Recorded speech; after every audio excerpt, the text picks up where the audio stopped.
best angle, but it's what I have to work with. So, September books. I didn't read that many, but that's okay. I enjoyed actually most of the books I read in September, and I started planning what to do for October and, you know, more of a spooky TBR, which I will get into because I'm doing a reading challenge. So I think that's going to be really fun. It's going to be a lot of books. I don't know if I'm going to be able to do all of them, but we can try. Unfortunately, it's not my full-time job to just read. I actually have a different job and other things in my life to do, so I think the amount of reading I do is actually pretty good anyways, considering all things considered. What are the things? All of them. So I have at this point read 5 books this month, and I'm in the middle of 2, which I do project to finish in the next 4 days because September hasn't ended yet as of recording. And I think I'm going to be done with them. So I pretty much all of the end of August, midway through August to beginning of September, in the background I was rereading the Throne of Glass series by Sarah J. Maas, and that's like 5 books and they get pretty chunky towards the end. And I had read these like in 2014, 2015, so the first, I think 2 or 3 books, 2 books were out, and then I read them as the rest of them were coming out. So it was a very different reading experience this time around because I'm nearly 25 now, and I think I was probably 14 around the time when I started reading those books, or maybe 15. And I read them actually before A Court of Thorns and Roses because those books hadn't come out yet, and I actually think they're better.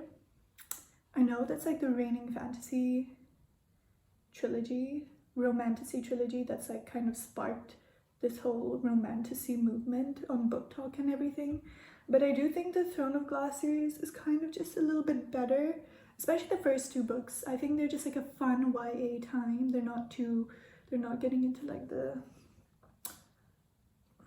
adult themes, and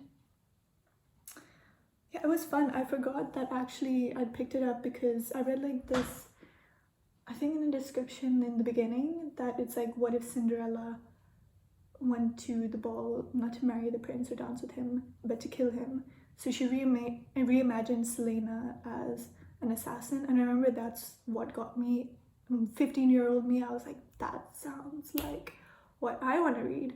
And it was really nice to like pick it up like that. I'd kind of forgotten, like I remembered on the whole like most of the ending and stuff, but I'd kind of forgotten like how the characters actually were. Like I had ideas and I knew where their stories were going, but I'd just forgotten things.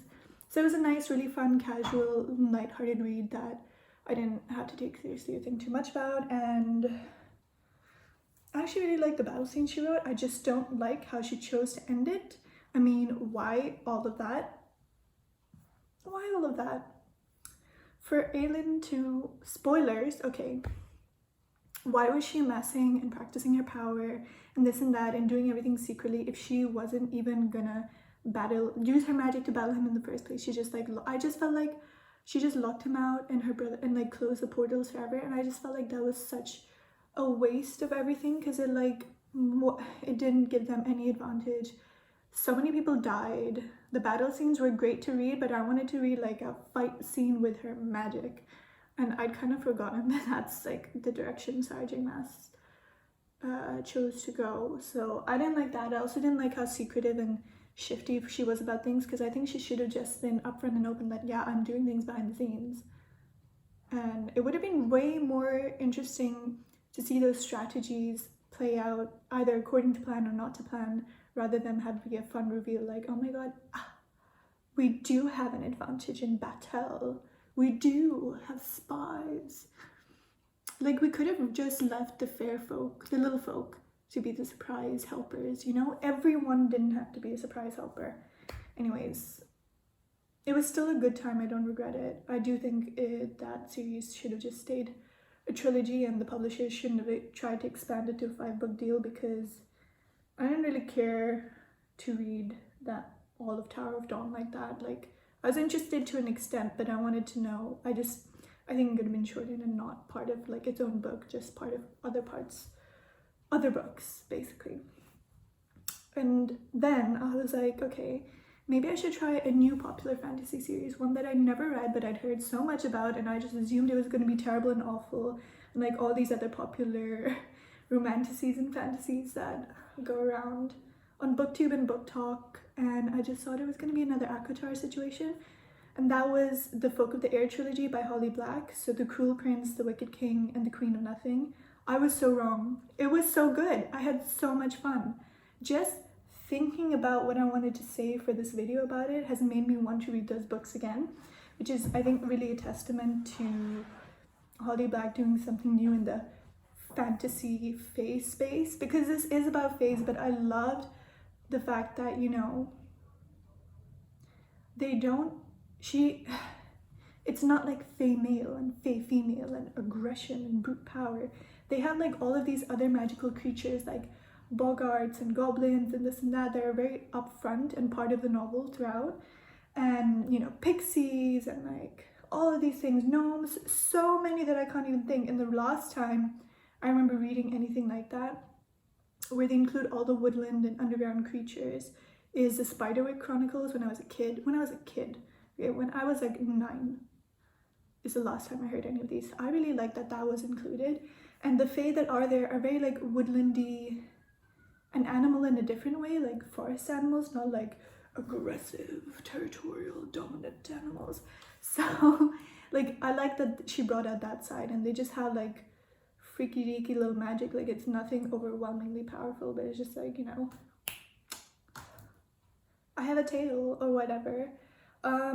Yeah, and the characters were good. There's so much scheming. There's so much evil and scheming and plotting going on in this book for my main character, and she's not stupid, by the way. Like I was impressed with her. I like that her sister is a foil to her, like in a direct way. I mean, that opening was really good. I mean, and you know, I think a lot of people talk about Prince Carden as like, oh my god, he's the best male romance lead or whatever. What romance are we talking about? And in a good way. Like, I don't think this is like a silly little love story. Like, they have this thing going on, but I feel like the main relationship on Spotlight in this book is between our main character and her adoptive father, who, and this is not a spoiler, murdered her real human parents at the beginning of the book before taking them to the fairy world. And like how she's trying to outpace and outmaneuver him and think from his way and know what he does, and she's been like so focused on this her entire life, and she's like, I know, like, whoa, I'm gonna do this. And how he like unexpectedly does become a massive rival to her, and she doesn't, maybe she wasn't expecting it or planning for it, but it's not surprising to her, because she's like, this guy is two-faced and only cares about bloodlust, low-key. So, you know, I just think that is so fun to read. And all of the other characters are really great. I had a really good time. I read this as ebook. I read most fantasy books as ebooks because I'm like, probably gonna regret having spent money on it. But this trilogy, I would definitely buy it and then just have the books to read over and over again. So that's like a sparkling compliment and review from me. So that was the first half of the month.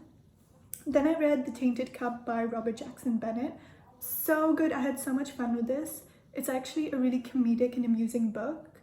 It's kind of like a murder mystery. It is a mystery. There's two detectives solving a case, and you know, the main detective is kind of eccentric in the vein of Sherlock Holmes, or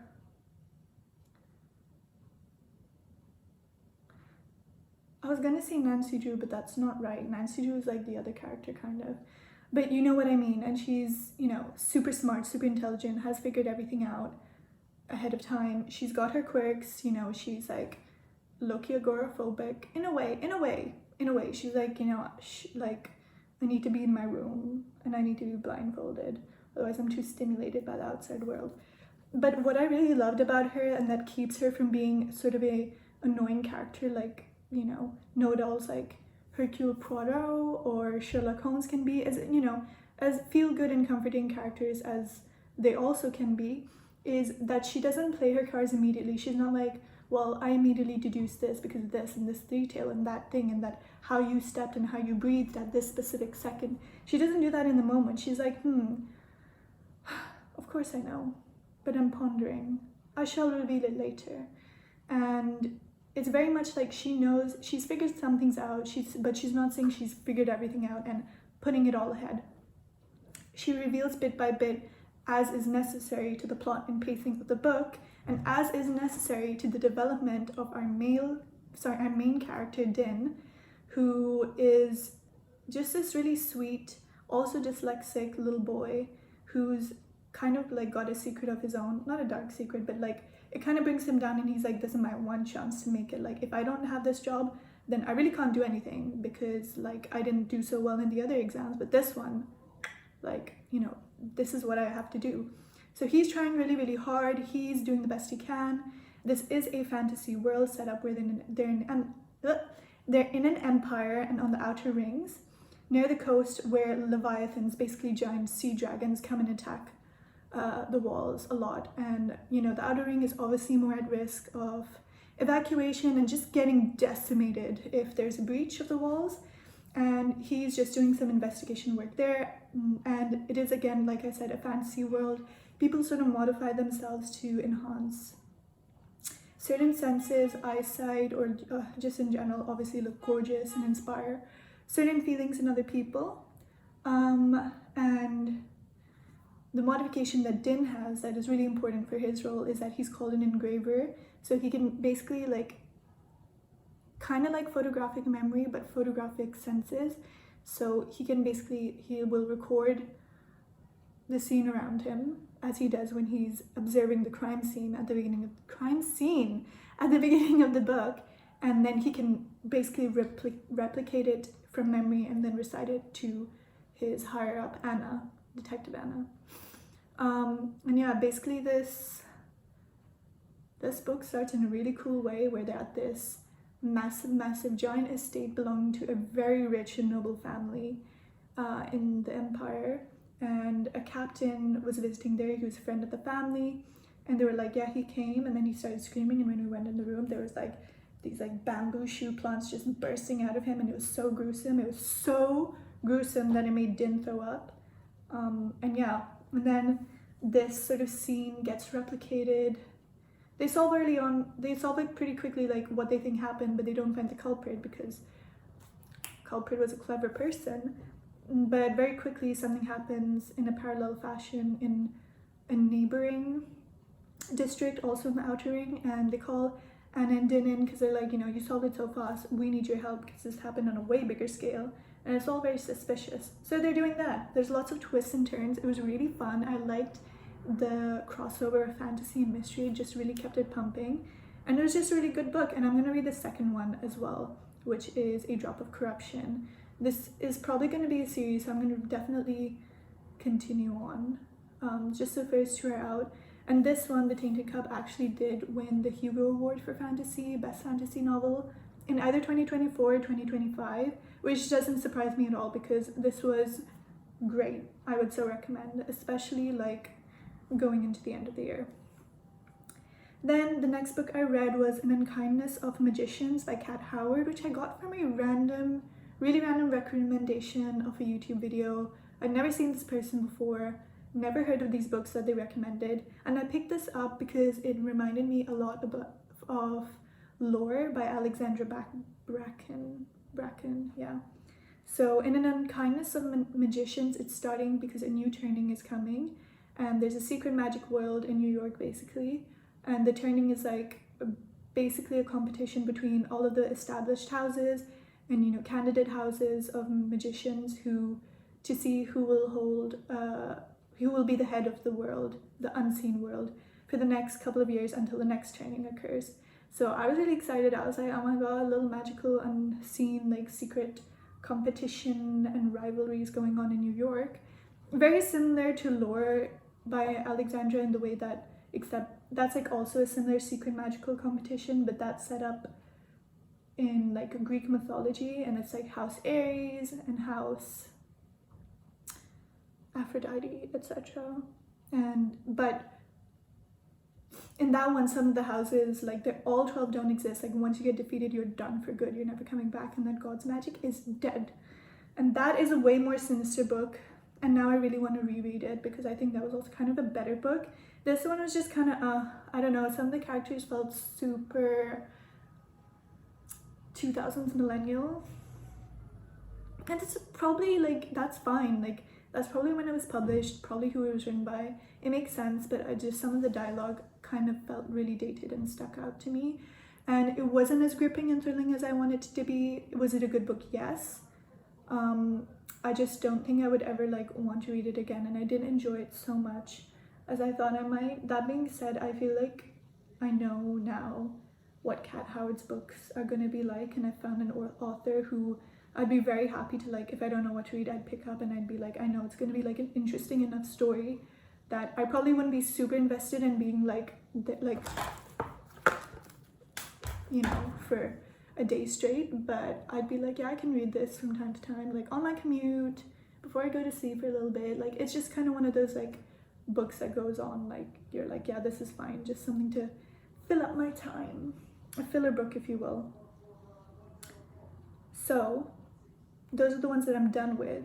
The ones I'm currently in the middle of are Heartlamp by Banu Mushtaq and Sister Europe by Nell, Zink. So Heartlamp is a collection of short stories translated from Kannada into English, and it was just the English translation was just published in time to be on the 2025 Booker long shortlist, whatever, and it won. From what I see, like, it kind of won more for the translation efforts rather than being amazing stories, because these stories are so dismal. Nothing like good happens in them, and I get it. It's supposed to show, you know, what's happening when you're subject to extreme class differences, poverty, oppression, patriarchal society, and all those sufferings. But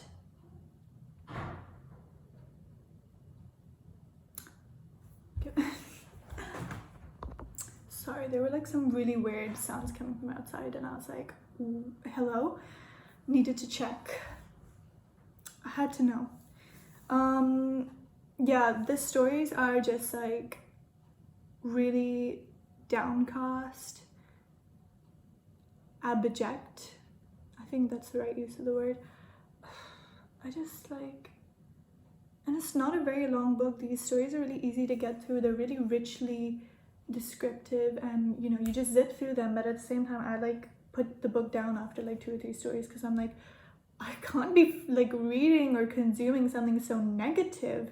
They're hard to read, and like, obviously this is like a spotlight on a very specific experience happening in a very specific community and part of India and part of the Muslim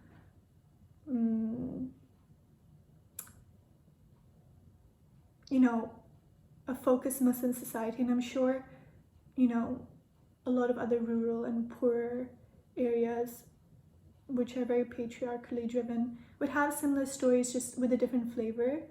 And you can really taste that Kannada, South Indian, you know, influence in these stories, and why, you know, certain things are happening the way they are. So it's really good in that way. I mean, I really do feel transported, and like I'm in like a hot country, and there's a mango tree above me, and like these little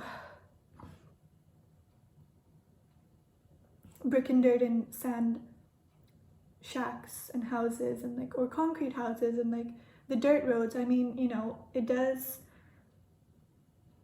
really transport you there, but like, I don't know if I would recommend this to people, and I just like, I'm really trying to get it done so I can return it to my friend who I borrowed it from. And I think this is a problem with a lot of South Asian writers. They really tend to focus on depressing and negative and dismal narratives. There's so much South Asian literature that is published like this about suffering, and I get that it's a big part of the personal narrative of a lot of South Asian countries. We have struggled in this way, you know, or it'll be a lot of focus on the opulence of previous royal dynasties before British rule and stuff.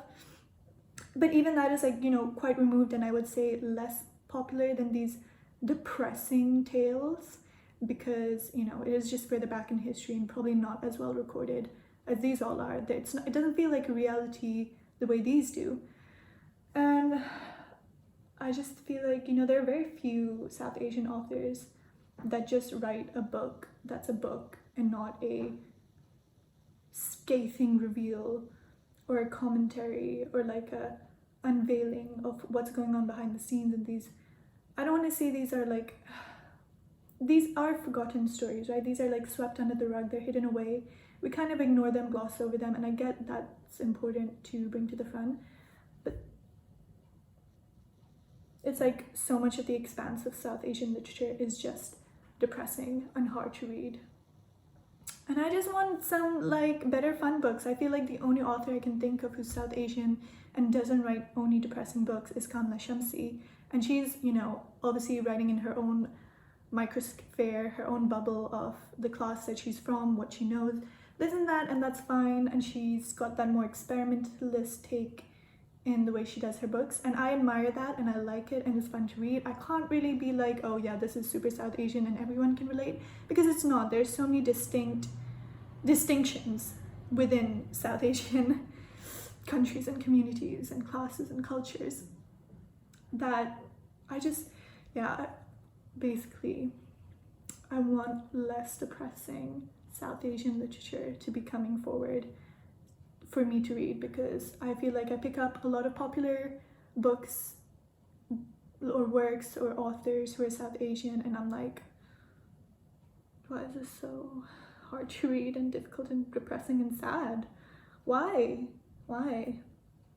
Anyways, that, and the last book that I'm reading, I'm a couple of chapters in, still in the beginning, and it's Sister Europe by Nell Zink. This is set in Berlin. It's a night where a prestigious award has been gifted to a prestigious writer.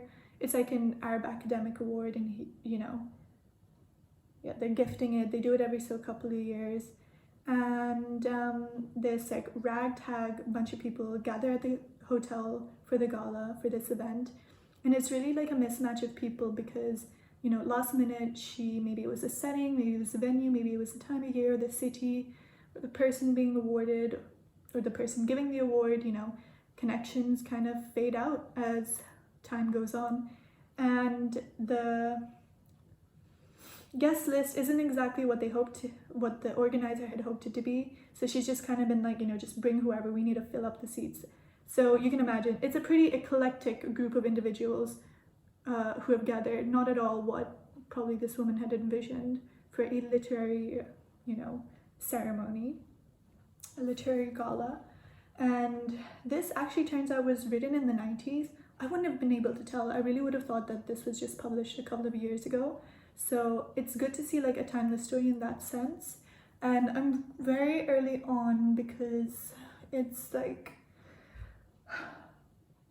the characters have all just met. Each chapter so far focused on like, you know, their different point of views, but so far it was just introducing the character on their way to the event, you know, how they knew other people, how they got invited, what their kind of life story and what they're bringing to the novel is.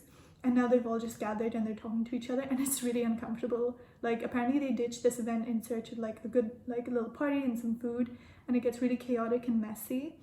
So I'm looking forward to that. I mean, this came up a recommendation from Karen Reader, and I really trust her. I think her reviews are great. I think the books she picks to read sound so interesting and so good, and whatever books that I have read that she's reviewed, I like most of the time really agree with her reviews. So that is a woman I trust. I trust her taste, I trust her selections. So I really do think I'm going to enjoy this. I also do have to return it to the library soon.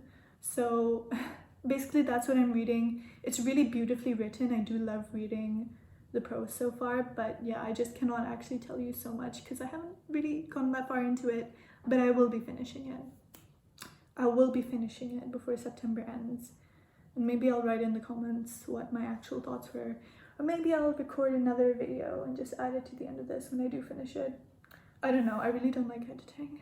I don't just like doing this in one take, posting it and leaving. Okay, well, anyways, those were the books that I read in September and the 2 that I'm gonna finish.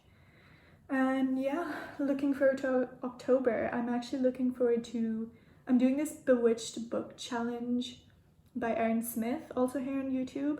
And I also found another challenge, which is Victober, so Victoria in October, but I just won't be able to do 2 of these at the same time. So I'm thinking Vicvember, Vicuary, I don't know. We'll see how this pans out, but I have a couple of books. The prompts are really interesting. There's like a couple of different spells and you need to pick 3 books each to like match each spell. And you can kind of like double up or triple up depending on the difficulty level you're taking. I mean, there are like 24 separate ingredients needed. I'm not getting through 24 books in October. Like I said, I am not at liberty to spend my entire day reading, sad as that is. But yes, I'm definitely going to be taking the easy way out and doing tripling up or doubling up. That's going to make my life a lot easier. And yeah, the prompts are really good because I actually think so many of these things I can take from my physical shelves, because I have a really bad habit of reading ebooks, and not even on an e-reader. Like I specifically just like read them on my phone, and I need to like, I got out of the habit. Like I always get out of the habit and then I get back in, and since I've been reading a lot of fantasy lately, I have been getting back in. So I'm gonna try and balance it with like a lot of the physical books I have, but also like probably like some are gonna end up being ebooks anyways. So anyways, how many times have I said anyways? Let's end the video. Let's end the video. Thank you so much for watching, if you even watched this far. Of course you did. Of course you did. Why would I doubt you? Bye.